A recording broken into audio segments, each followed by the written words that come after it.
செல்லப்பாண்டி வசந்தி இவங்க 2 பேருமே ரொம்ப கோவத்தோட அந்த ராஜாங்க வீட்டுக்கு முன்னாடி போய் நிற்கிறாங்க. யோ ராஜாங்க வெளியே வாயா அப்படின்னு சொல்லி சத்தம் போடும்போது வெளியே நிற்கிற செல்லப்பாண்டி இப்படித்தான் அப்பாவை மரியாதை இல்லாமல் பேசுகிறத நினச்சிட்டு ரொம்ப கோவத்தோட செய்து, என்ன இப்போ இங்கே வந்து சத்தம் போட்டுட்ருக்கேன், அதுவும் என் அப்பாவை கொஞ்சம் கூட மரியாதை இல்லாமல் வாயா போயான்னு வேறு பேசிக்கிட்டு இருக்கேன். உனக்கு அவ்வளோதான் மரியாதை, இந்த இடத்த விட்டு போகணும், இல்லைனா நடக்கிறதே வேற. அன்னைக்கு கழுத்தை பிடிச்சி வெளியே தள்ளின மாதிரி இன்னைக்கு அது மாதிரி நடத்த மாட்டேன். இருக்கிற கோவத்தில் நான் என்ன வேணாலும் செய்வேன்னு அங்கே செய்து கத்தும்போது அதை பார்த்துக்கிட்டு இருக்க வசந்தி, என்ன பண்ணுவேன், அப்படி உன்னால் என்னடா பண்ண முடியும்னு சொல்லி முன்னாடி வந்து கோவமாக பேசுகிறாங்க.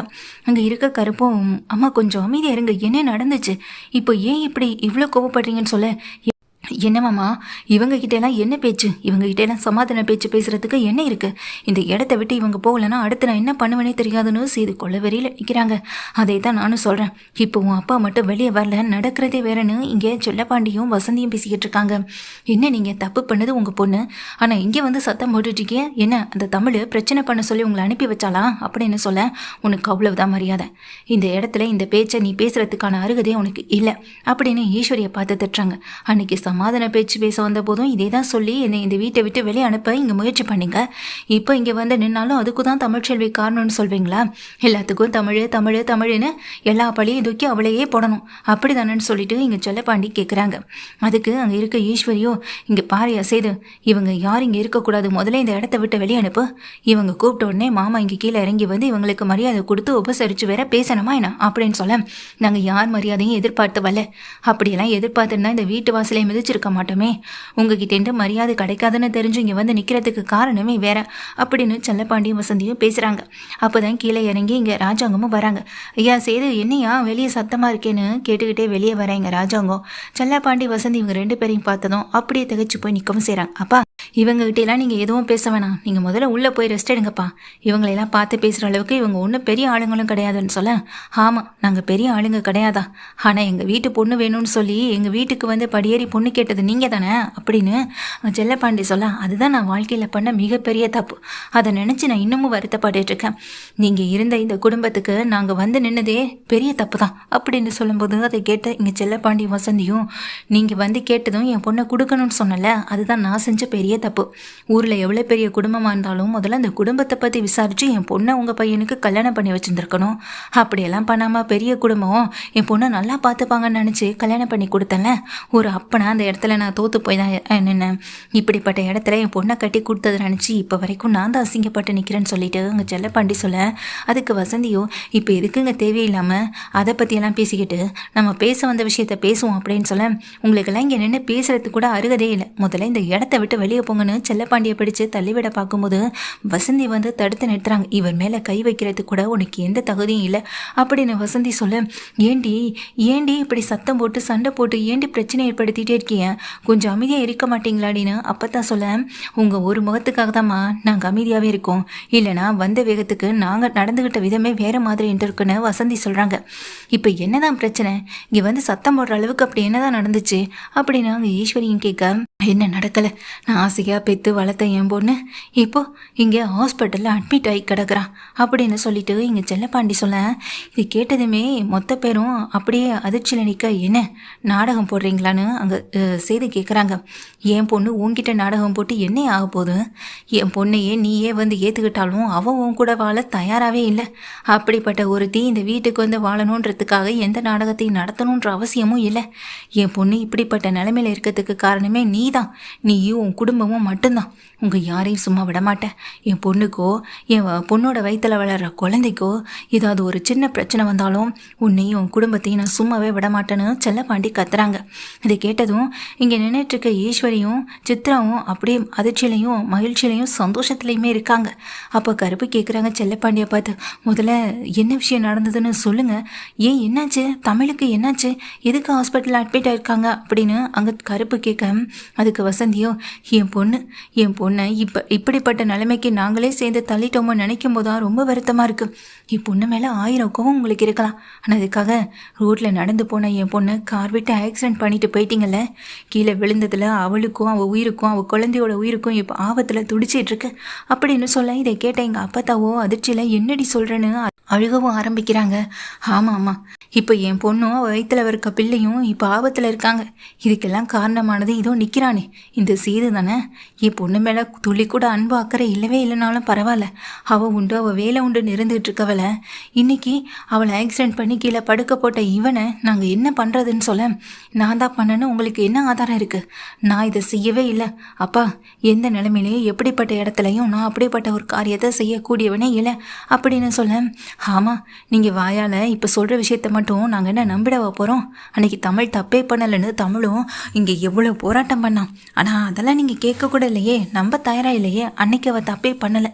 இன்றைக்கி நீ இவ்வளோ பெரிய தப்பு பண்ணிவிட்டு தப்பு பண்ணலைன்னு சொன்னால் அதை நம்புறதுக்கு நாங்கள் ஒன்றும் முட்டாள் கிடையாதுன்னு அங்கே ராஜாங்கம் முன்னாடி எங்கள் செல்லப்பாண்டியும் வசந்தியும் சொல்கிறாங்க. இன்றைக்கி உன் அப்பா உயிரோடு இருக்காருன்னா அதுக்கு முக்கிய காரணமே என் பொண்ணு தான்.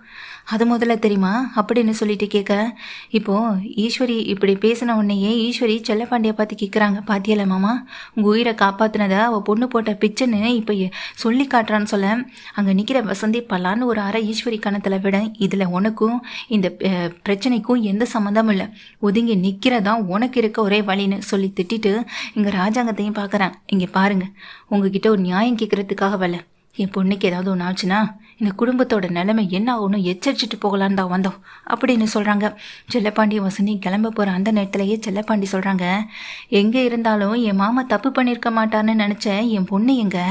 இதே வீட்டில் இருந்த என் பொண்ணை இந்த வீட்டை விட்டு வெளியே அனுப்புனெல்லாம் நீங்கள் எங்கே? தப்பே பண்ணலைனாலும் அவளை நம்பவே நம்பாத உங்களுக்கெல்லாம் அவளை பற்றி பேசுகிறதுக்கு கூட தகுதியே இல்லை. அதுக்கான தகுதியெல்லாம் இழந்து நீங்கள் ரொம்ப நாள் ஆயிடுச்சு.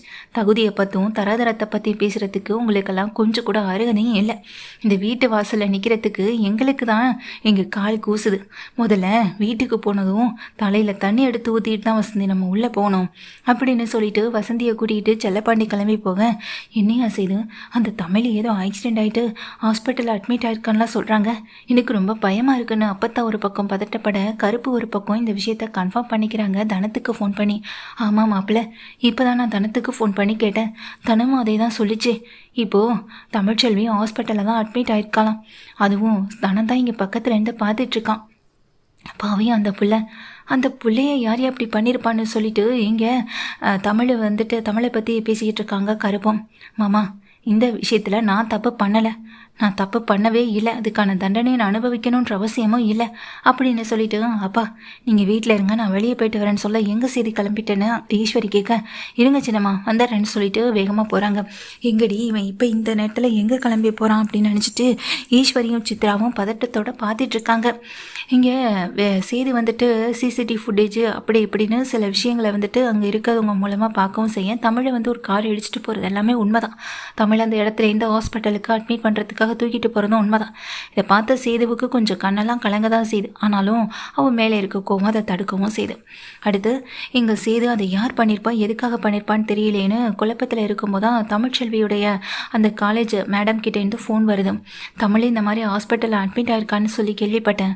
நான் அப்போவே தமிழ்கிட்ட சொன்னேன், நீ இந்த மாதிரி விஷயத்த பண்ணதுனால ப்ரொபோசர் அவங்க ஆட்கள் எல்லாம் உன் மேலே கோவமாக இருக்காங்க, அவரை போலீஸ் அரெஸ்ட் பண்ணிட்டாங்க, நீ கவனமாக இருக்கணும்னு தமிழ்ச்செல்வி கிட்ட சொன்னேன். தமிழுக்கு இப்படி ஆக்சிடென்ட் ஆனது எனக்கு தோண ஒரே விஷயம் அதுதான் அப்படின்னு மேடம் சொல்கிறாங்க. இதை கேட்டதுமே இங்கே சேதுவுக்கு பயங்கர கோபம் வந்துடுது. ஜெயிலுக்குள்ளே இருந்தாலும் அவன் இங்கே ஆள் ஏற்பாடு பண்ணி தமிழை கொலை பண்ணுற அளவுக்கு முயற்சி பண்ணிட்டானா, அவனை சும்மா விடக்கூடாதுன்னு நினச்சிட்டு இருக்காங்க இங்கே சேதுவும். அப்போ தான் ராஜா அங்கே ஃபோன் பண்ணா, அப்பா நான் இன்னும் கொஞ்ச நேரத்தில் வீட்டுக்கு வந்து என்ன ஏதுன்னு விஷயத்த சொல்கிறப்பான்னு சொல்லிட்டு ஃபோனை வச்சிட்றாங்க எங்கள் சேது. கொஞ்ச நேரத்திலேயே வீடு திரும்புகிறாங்க. என்ன ஆச்சு, தமிழுக்கு எப்படி இருக்கா, அவளுக்கும் அவள் பிள்ளைக்கும் எந்த விதமான பாதிப்பும் இல்லைன்னு சொல்லிட்டு அப்பதான் கேட்க, இல்லை அவளுக்கும் அவள் வயிற்றில் வளர்கிற பிள்ளைக்கும் எந்த விதமான பாதிப்பும் இல்லை. இப்போ அவள் அபாய கட்டத்தை தாண்டிட்டதான் டாக்டர் சொன்னாங்க.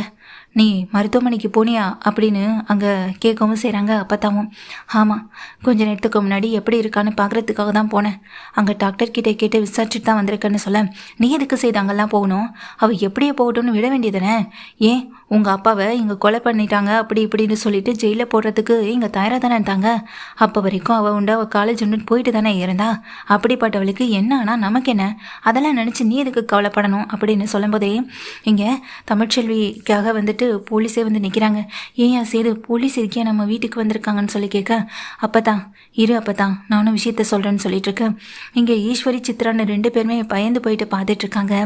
அப்போ அங்கே நிற்கிற ராஜாங்கமும் வந்துட்டு இங்கே கருப்பவையும் பார்த்துட்டு கருப்புக்கிட்ட என்ன இதுன்னு கேட்க, ஆமாங்க ஐயா, இந்த ஆக்சிடெண்ட்டை பண்ண சொன்னதே நம்ம வீட்டில் இருக்கவங்க தான்.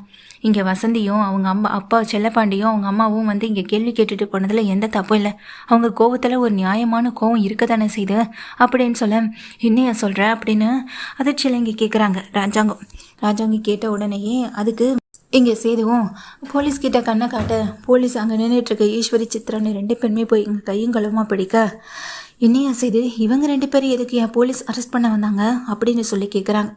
போலீஸ் அரெஸ்ட் பண்ண வந்தது இவங்கள தானா, தப்பு செஞ்சது இவங்க தானே அப்பத்தான் அப்படின்னு சொல்ல, என்னையா செய்து சொல்கிறேன்னா அத்தனை பேரும் அதிர்ச்சியில் வாயில் கையை வச்சுட்டு நிற்க, ஆமாம் இங்கே தமிழுக்கு ஆக்சிடெண்ட் ஆனது, தமிழை ஆக்சிடெண்ட் பண்ணி கொலை பண்ண முயற்சி பண்ணது, இது எல்லாத்தையுமே பண்ணது இதுவும் நிற்கிறாங்களே இவங்க 2 பேரும் தான் அப்படின்னு சொல்கிறாங்க. எப்படி அதெல்லாம் நடந்துச்சு, உனக்கு எப்படி தெரியும்னு அங்கே ராஜாங்க பதட்டத்தோடு கேட்க, அப்போ தான் செய்து நடந்த விஷயத்த அப்பா கிட்ட சொல்லவும் செய்கிறாங்க.